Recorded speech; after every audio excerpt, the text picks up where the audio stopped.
Commencer avec vous, avec votre analyse de la séance du jour, jeune séance du jour, puisqu'il n'est que 10h30. Mais on baisse un petit peu plus franchement, là, moins 0,43% sous les 7500. C'est quoi? C'est la prudence de l'approche des réunions de Banque Centrale. On va voir les deux cette semaine. Bonjour Vincent, bonjour à toutes et à tous. Oui, exactement, très probablement. On consolide maintenant depuis fin avril, 25 avril, au sein d'un trading range qui est bien identifié. On n'en sort pas. Les bornes larges, c'est 7333 et 7483,5 sur le futur CAC 40, donc échéance mai. On a une médiane, un niveau intermédiaire qui est bien défendu pour l'instant, c'est 7388. Tant qu'on est à l'intérieur, ça reste une consolidation plutôt solide, plutôt dans la partie haute. Si on déborde ces niveaux-là, donc au-delà de 7483, c'est 7578 et pourquoi pas 7639.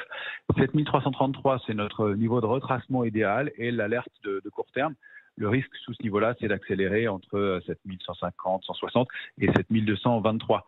Il faut dire qu'on est arrivé là avec, depuis la nouvelle échéance des marchés dérivés, avec un tout petit peu de pression baissière depuis quelques jours. Moi, j'y vois plutôt effectivement de la prudence, comme vous le disiez, avant une semaine cruciale.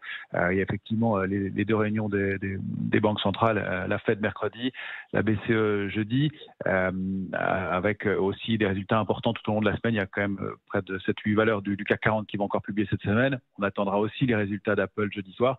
Donc, c'est la séquence importante toujours. Et on a quand même des choses qui se passent de façon solide. Donc, s'il y a un tout petit peu de pression baissière, elle a été contrée en fin de semaine dernière. Donc, déjà, les vendeurs qui sont un petit peu coincés, la pression est très modeste.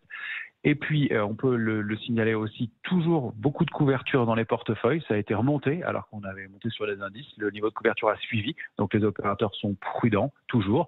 La volatilité s'est retendue un peu sur le CAC 40 d'ailleurs. Et puis, dernier élément important, on a débordé pour l'instant de façon assez timide, mais des niveaux clés sur l'indice S&P, c'est niveau de 4132, 4137. Ça, c'est un niveau de réactivation haussière. On ne parvient pas encore à déborder en revanche le niveau du gap baissier hebdomadaire du 22 août dernier, qui est vraiment un plafond de verre pour réactiver et confirmer la reprise de la dynamique haussière. Un marché plutôt solide dans une situation d'attente, effectivement.